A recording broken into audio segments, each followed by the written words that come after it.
you wanted the best, you've got the best podcast. The hottest podcast in the world. The Chris Voss Show, the preeminent podcast with guests so smart you may experience serious brain bleed. The CEOs, authors, thought leaders, visionaries, and motivators.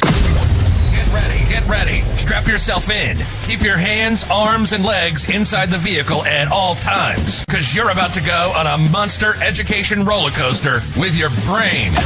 Now, here's your host, Chris Voss. Hello, this is Voss here from thechrisvossshow.com. Ladies and gentlemen, but I'm afraid of roller coasters, Mommy. You get over it, kid. Anyway, guys, welcome to the big show. As always, for 16 years and nearly 3,000 episodes, we bring the Chris Voss Show. We are the oldest broadcasting podcast from the beginning of podcasts, 16 years, 3,000 episodes, that is still doing daily broadcasting of the show. There's a handful of ones that are older than us, but they're just kind of hit and miss. They're good podcasts, though. Anyway, guys, that's all the more reason for you to support us, because we're old. We've got to buy Geritol for this podcast now and a cane, or maybe a walker. Anyway, guys, go to goodreads.com/Chris Voss, LinkedIn.com/Chris Voss, YouTube.com/Chris Voss, and Facebook.com/Chris Voss. True story, the walkers for me, eh? Getting the old. Opinions expressed by guests on the podcast are solely their own and do not necessarily reflect the opinions of the host or the Chris Voss Show. Some guests of the show may be advertising on the podcast, but it is not an endorsement or review of any kind. Anyway, guys, we have an amazing young man on the show. We're going to talk to him about his journey, his book, and some of the wonderful things he does for veterans and people that need help. He's the author of the book called The Man That I Would Become by Victor Redding. It is out March 30th, 2026. Just want to make sure, did I get your last name correct, Victor? Yes, sir. You did a great job. I forgot to ask before the show, but then it just gives me the additional plug. Victor L. Redding is on the show, so we'll seal that in. They won't forget that. Anyway, guys, so we're going to get into it with him, find out more, and all the good stuff he does. Victor is a construction executive, ranch founder, author, speaker, and media personality focused on leadership, perseverance, faith, and helping people navigate pressure, adversity, and purpose through real-world experience. Welcome to the show, Victor. How are you, sir? Thank you, sir. I really appreciate being here. Give us .coms, websites, socials, wherever you want people to get to know you better on the web. So our website is breadingtexanranch.com. You can Google that or Google B-text to get to us. We're on LinkedIn as well as Facebook. So any one of those multimedia kind of facilities, you can just Google us and find us. All right. So give us a 30,000 overview. What's in this book? I started writing the book, honestly, for my grandkids and their kids. I lost my mom about 3 or 4 years ago, and you kind of lose part of your legacy and you lose part of your heritage. She had this map of who we were and where we came from. And I kind of found out through all of that, I'm actually an 8th generation Texan. We were one of the original 300 founders. Oh, wow. Stephen F. Austin, when they did land grants in 1842. Oh. So I've lost some of that, and I had to kind of go back and do it. So I wanted my kids to understand several things and my grandkids, and that is what it takes to persevere in life, what you need to do to kind of get through it, and what I came through and who I was. Because, you know, they're some of them are just never going to know because I'm not going to be around. Yeah. Legacy is important. Where we come from kind of can sometimes tell us where we're going. Like I always say in the show, the one thing man can learn from his history is that man never learns from his history. And then we go round and round. But knowing your origin story, who you are, what you're about, what your family is, or your lineage, your history is an important thing. Because I think we all kind of reach that age where we're like, you know, when kids are young, they're focused on survival and whatever they're doing. Teenagers, they're trying to figure out who they are as a people, as a person. Some of them are people because they have multiple personalities. Anyway, teenagers. Anyway, been there. So when we get a little bit older, I think when we start settling down our life a little bit and figuring stuff out, we kind of go, what's my past about? Yeah.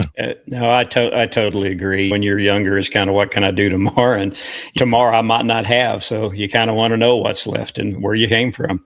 So in the book, you tell the story of this 8th generation Texas experience that you had, your family's history, I guess. Says something about, the original 300 families, you mentioned that.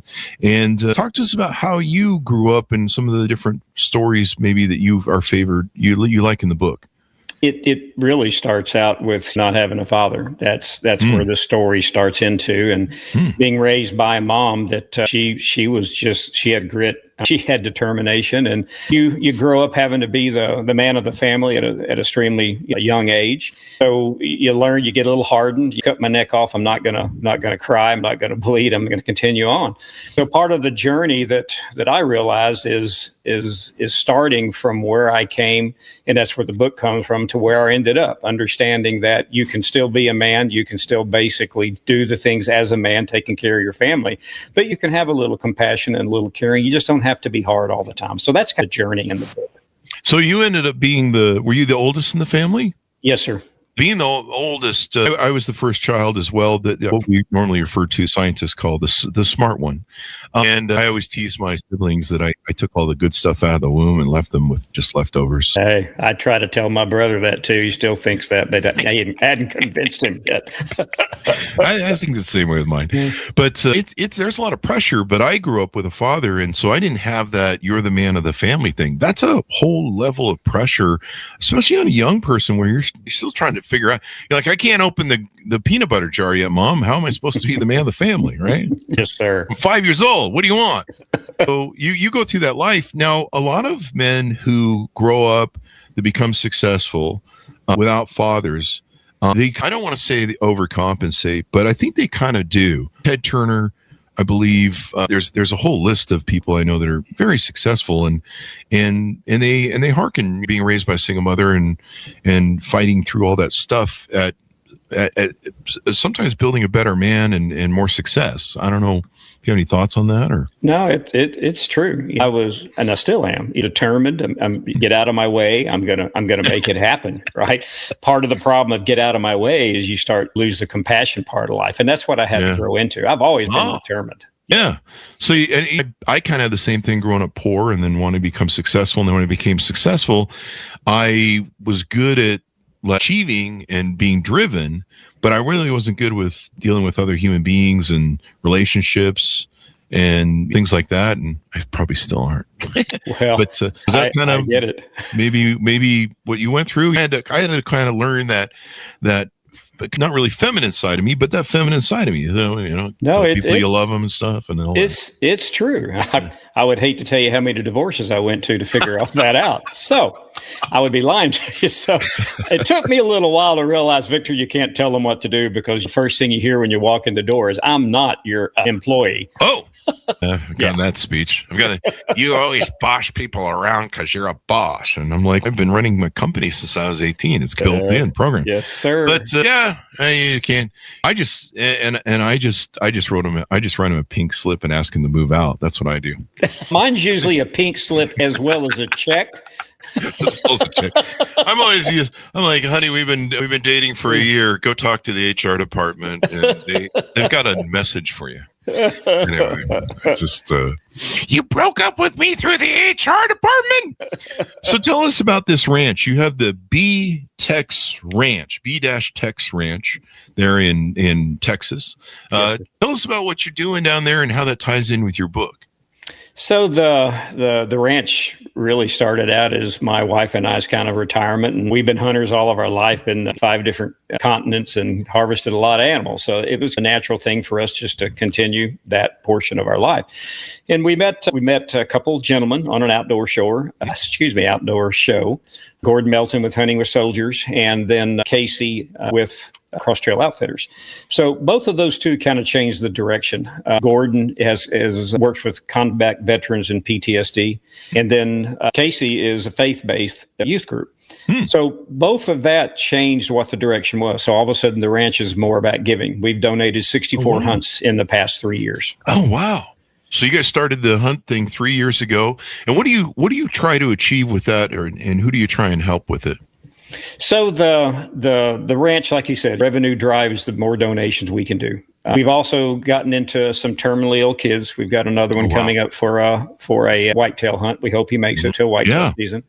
But so it's really transformed into what can I give back, right? My favorite saying is, you're not put on this earth to take, you're put on this earth to give. That's true. That's true. Hey, I always think of it like leave the world in a better place, try Yes, and sir. raise the thing. You can either think in abundance, where a rising tide lifts all boats, or you can think in scarcity, where you're just clawing, I need as much as I can get, Yep. and I'm not sharing with anybody. Yes, But sir. well, I started saying this recently. I used to say we're all stewards of our democracy, but then I also started saying we're all stewards of each other on this planet, Yes, sir. because we're stewards of other human beings, regardless of race, color, flag, territory, whatever the BS you want to put between us. We're all human beings, and we're all in this lifeboat in the middle of nowhere, in the middle of space, and With a bunch of sharks. we got sharks and lions and tigers and bears. Oh my! Yes, sir. And we all got to get along. We all got to kind of take care of each other, because if we don't, when someone stinks up the planet or loads a nuclear bomb, we're probably all not going to have a good time. Yes, sir. Totally agree. Yeah.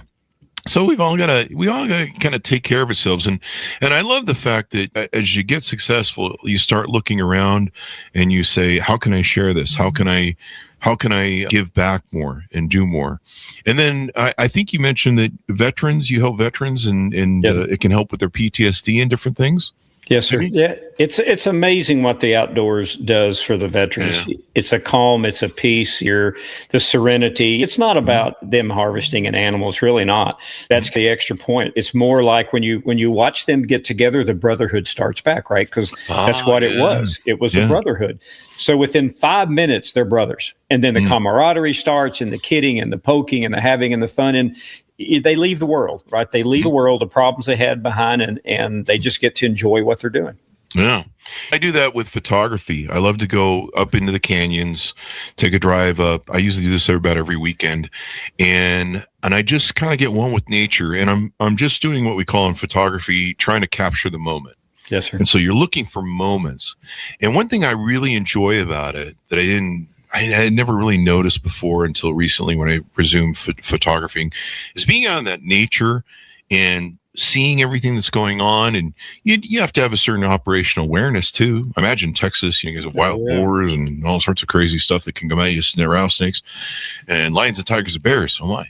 And I get really present when I'm out looking for that moment, because I know there's only a second, maybe 2 seconds, 3 seconds. Sometimes there's not enough time to lift the camera and shoot that shot. Maybe it's the same way with shooting with a gun and the animal will get away or something. But the being present, like time just slows down for me when I'm out in the nature and the world and breathing the fresh air. And I don't really have an agenda. I'm not really going anywhere. It's just the joy is just being. And I imagine a lot of those guys, I know the brotherhood's a big deal. I used to have my friends in the military would always just feel so lost when they would come back here. And I'm like, why do you feel lost? Yep. You have a family, you got a girlfriend, wife, whatever. And they're like, man, I miss the brotherhood, man. Yeah. But I love that present feeling, and I love experiencing it. And it slows time down. I feel like it's the one day that's mine that I own. Yes, all the other days, I'm just feeling whipshod, dragged behind the car. Just holding on for dear life. Just get me through the weekend, man. Please do. So that's great. You do it. And the brotherhood, the PTSD can help. Maybe you guys ever thought about doing one of those dude ranches? What was that movie with the comedians and the cowboy dude ranch sort of thing where who's Palantir, whatever, he goes, the one thing. Anyway, that was always a great movie, and I'm like, that may be fun to do or not. I don't know. Yeah, from being an 8th generation Texan, giving somebody, hey, let's go ride a horse. This is a dude ranch. Probably doesn't set too well with me. Yeah. Does dude ranch mean something different than I think it does? Yeah. It means here's a guy that's going to come out and put a straw hat on that's basically got this chicken asshole around the top of his head, and he's going to say, "Can you help me get on my horse?" No, buddy, I really can't. I feel attacked right now. I didn't say anything about New York. I promise I didn't.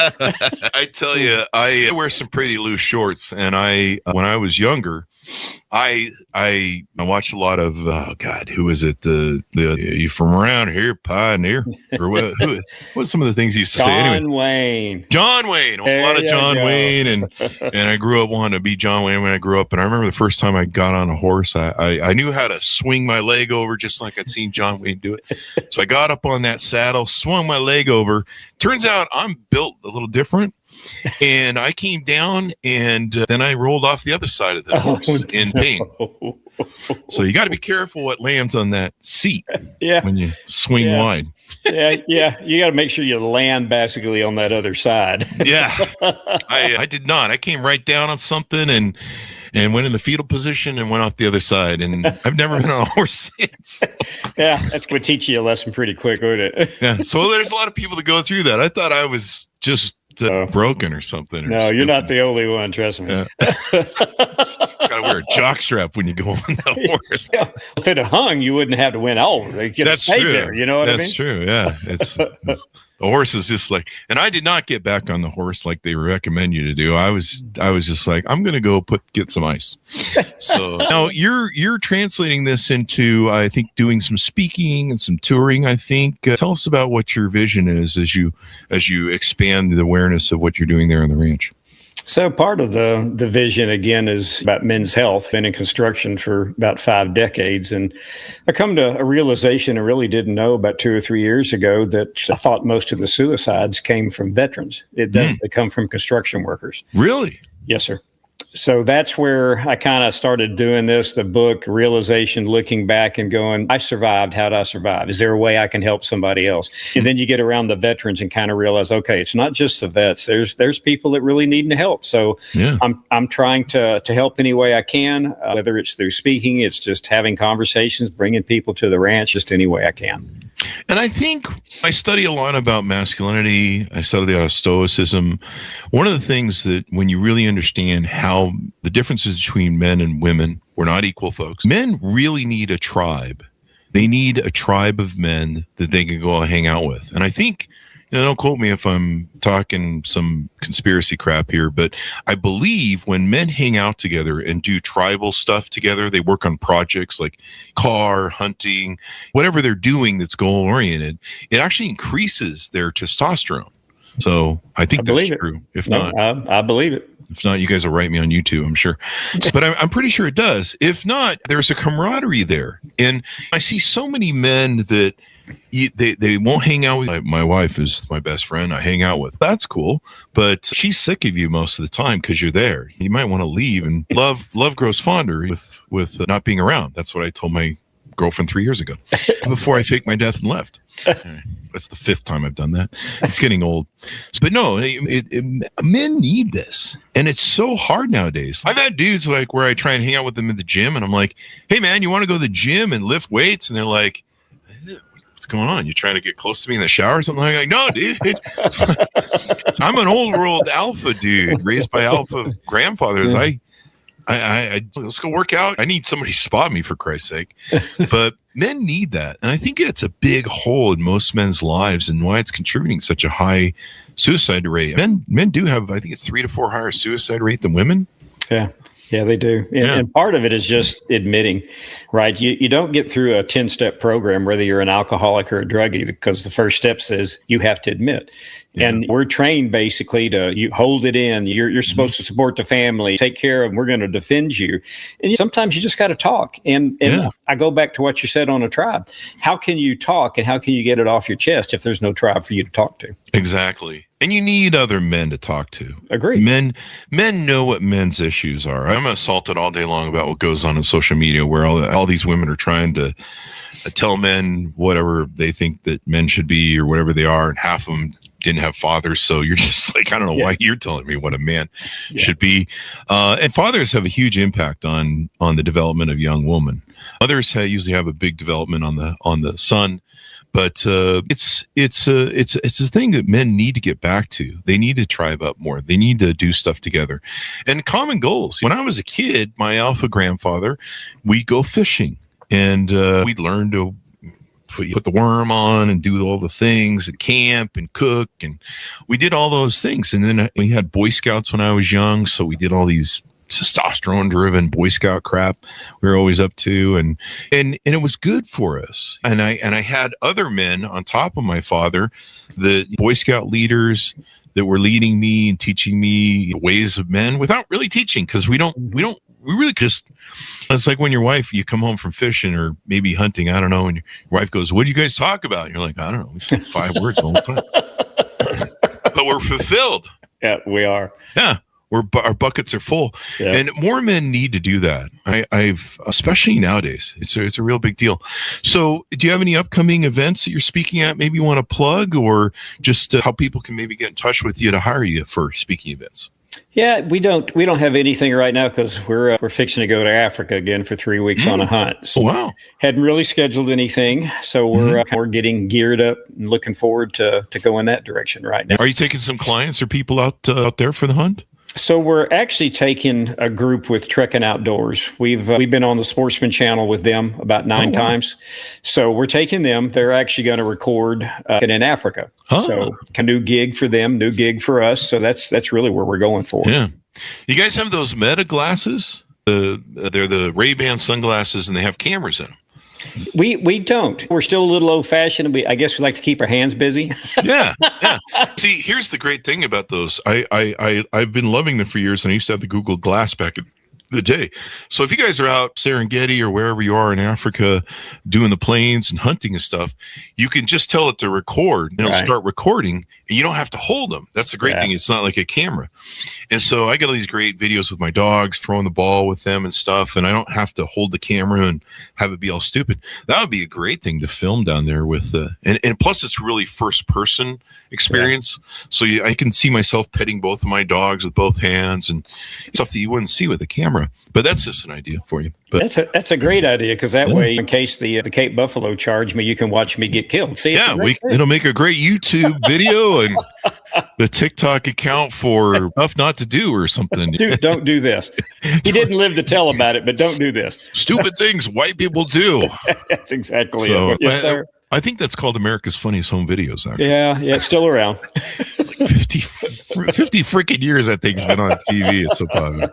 But there's always, that's really what makes the internet, is you got that going on. So what else do we want to plug while you're there? Do you guys raise cattle there on the ranch? What do you do there? No cattle. We've got 20 different species of animals. There's 2 of the species that are actually extinct in their native country. So one of the plugs I would like to say is that hunters are the best and the biggest conservationists in the world. Oh. That's what we do. If there wasn't a value in an animal and somebody hunting it, then why would you have it? Yeah. So it's a cycle. Yeah. Like in Africa, if it wasn't for the hunters there, they're the only ones that basically protect the animals because the government does not. So again, conservation to me is extremely important, because I want my kids, grandkids, and all of them to still be able to watch the wildlife. Whether they hunt or not, it's not important, but you got to be able to see the wildlife. Yeah, it has to be a balance in the nature there. And some of the things that we do as humans, we kind of tend to unbalance things. Very much. I remember the wolves they kind of fucked up the environment by killing off all the wolves up in Wyoming. And I love wolves. Do you have any filet mignons I can hunt down there? I usually like hunting filet mignon on the weekend. Yeah, absolutely. It's just, do you want it as a stag or an elk? I've had elk steak and deer steak. That's some good stuff there. Yes, sir. Some good stuff there. So people can come down. How do they get involved? How do they find out more and stuff for you? So again, kind of going back to the website, there's tons of information on there. There's information about the missions that we try to do, or our ecosystem, the way I kind of look at it, and all the things we try to balance out. But give me a phone call. My phone number's on there. My email is on there, and anything I could help with, I'd sure be glad to. I'm looking at your guys' website here. You got whitetail packages, yes, sir, ram hunts, combo packages. Now they can stay on your property, I guess, for lodging. Is that correct? We do. I got a 5-star lodge, and there's 141 different species of animals in it that we've harvested through the years. let's see, gun and bow range, so you can hunt with a bow if you like. I know there's some wild people that can do crazy stuff with bows. Yes, yes, sir. And I'm not one of them. Yeah, I end up shoot myself in the foot. Oh yeah. But sometimes wild hogs. Let's see. Oh, you got taxidermy, and you got non-hunting guests. You can go down there and just hang out if you just want to get the hell away from everything. Yeah, corporate retreats. We do corporate retreats. We're associated now with basically one of the few in this part of the state wineries that we partnered with. So there's all kind of things we can do coming down. And how close are you guys to Dallas? We're 2 hours from Dallas, but another nice thing is we're only 1 mile from an airport that's got a 5,200-foot runway. So small jets can actually come in and we can pick you up in 5 minutes. Oh, that's pretty good. Is that the DFW airport round trip, I think? Yes, sir. I see on the website there? Yes, sir. That's correct. I'm single. Do you have any singles dating, hunting for your significant other packages at all? Absolutely, but I'm afraid you might not like the ones I'm going to bring you from Albany, Texas. Now, Dallas-Fort Worth might be okay. But I've seen some wild boars on Tinder, but those probably were guys. So you never know. You have to ask them if it's them, they, or whatever. Don't write me, ladies. Don't write me because I told the poor joke. Those are the dudes. I said it. Don't write me. But no, this is pretty cool. And if you want to get looks like bison. So you have bison there? Yep, we've got bison. Bison. Yes, I love bison steaks and meat. Me too. They're one of my favorites. Oh yeah, it's healthy for you too. It is. Low absolutely in fat. Yes, sir. And just don't ever go up to one. Like, do you see those guys that do that in the Yellowstone? They go up to the bison and then they get gored and they're like, what? And can't understand why, huh? Yeah. Darwinism award right there. You give any Darwinism? We don't have any Darwin awards here. If their check bounces, you're like, hey, go talk to that bison. He'll fix your check problem. Yeah. He'll help you out. I'm just kidding. So they're sheep, ram, white. Oh, we did the doe stuff. So, you got all sorts of. You said 22 variations. Yep. Yeah, there's nilgai. We've got black buck, stag, elk. We've got Pierre David. That's one of the ones that's extinct in its native land. So there's a variety of everything. I've been trying to hunt some Victoria's Secret models. You got any them down there? No, I don't think my wife would be really happy with me. I don't know what kind of operation you're running down there. One, to keep me from getting divorced because I'm way too old to start all over again. I have a big 5,000 member dating group up here in Utah. And so we hold events where people can meet the old fashioned way, right? In person. And then they can smell each other and decide if they like each other. And so it's kind of like a hunt that way. Wolves hunt with their nose. I guess why can't we, right? I suppose so. I've been told I can't smell butts anymore. So anyway, I don't know. I have 2 dogs, so that's a dog joke, folks. What else do we need to know about some of the stuff you're doing? You got corporate gigs. So if people want to do the corporate retreat, they want to get away from the office and the Xerox copiers, they can come down there. Yeah, absolutely.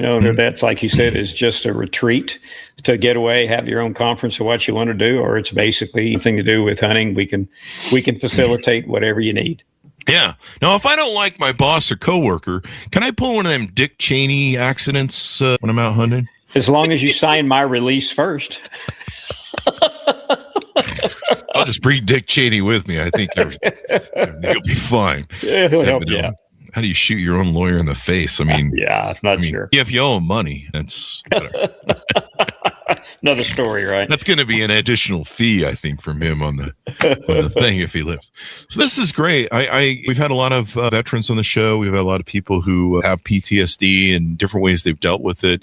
But being out in nature and fresh air, and that's what, like I say, what I like about going out, doing my shooting with a photo camera. I do that because I probably would shoot myself in the foot, or worse. I played hard mode on Call of Duty, and I'm the guy who always kills everyone with friendly fires. They're never putting me in the military. They'll just look at my Call of Duty stats and go, "Yeah, we're not giving him a gun. Give him a camera, and he can take photos of war or something." But no, being present, fresh air, it really refills my bucket. Being out in nature. And I think we need more of that. In fact, last time I went up the canyon to shoot, I was looking at some of the homes up there and I was like, it really would be nice maybe to have one of these places and you could just go out in the morning and start your day in nature and have a coffee on the patio, share one with an elk or something or a moose, and be like, yeah, you want a cup? I'll make you a cup. There's nothing greater than getting away from city lights and seeing stars and galaxies. It's just the stars too. Yeah. Oh yeah. That's the other thing I love.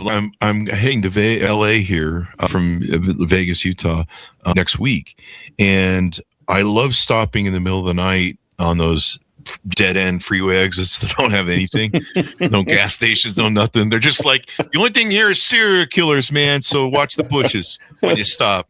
And I love stopping and seeing the sky. I remember when I was a kid, when we were Boy Scouts and we'd be up at the Uenas and stuff, and just the beauty of it. And it really refills your bucket. I come back on Monday and I don't want to kill anybody for at least 4 days. That's a good thing. Yeah. That's what the judge and my parole agent says. No more murdering. Behind bars is not good. Yeah. So what a great way to reach out and help people. And a lot of military folks, they know guns. They know all the deets on the guns. I have a friend I play with. He's with the Army, and he's a gun dude for the Army. So he knows you probably shoot a gun. He'll tell you what kind of bullets you're using, what type of gun, all that stuff. So this is a great way for them. And you get your trophies. You can get a trophy you can mount on the wall, right? Yeah, absolutely. Yes, sir. I've seen those guys who have those houses. You have one of those houses where the whole place is filled with heads of trophies looking at you.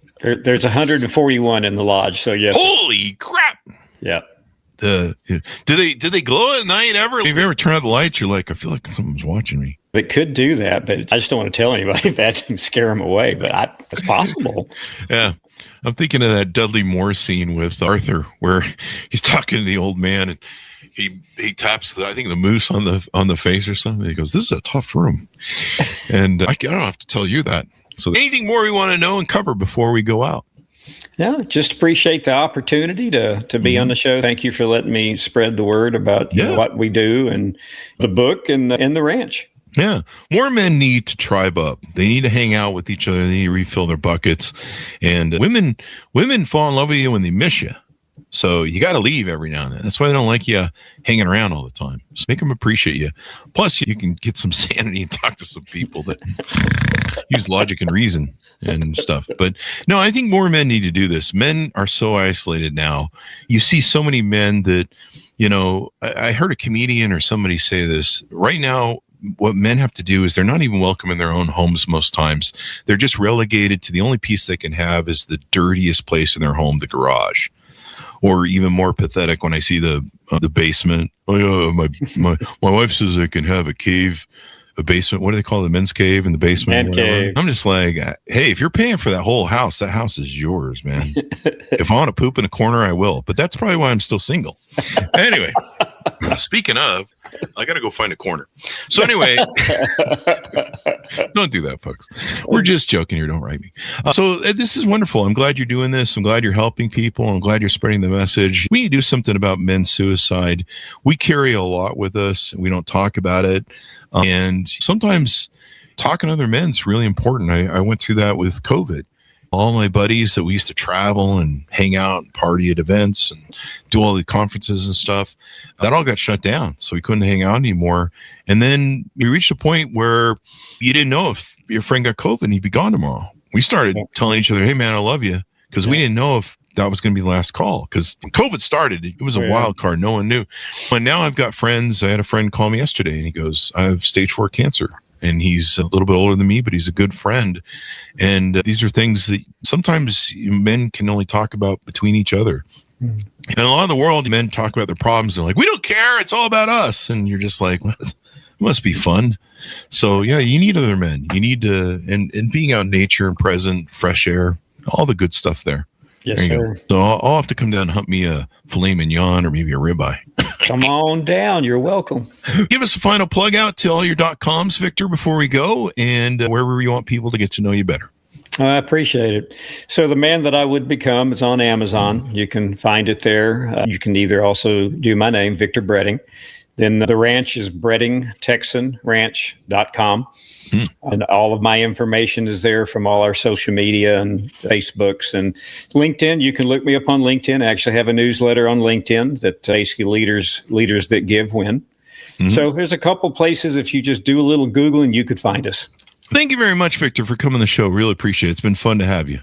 Thank you, sir. Thank you. And thanks to us for tuning in. Order up his book wherever fine books are sold. It's called The Man That I Would Become, out March 30th, 2026 by Victor L. Bredding. Thanks so much for tuning in. Go to goodreads.com/Chris Voss, linkedin.com/Chris Voss, Chris Voss 1 on the TikTokity and all those crazy places on the internet. Be good to each other. Stay safe. We'll see you guys next time.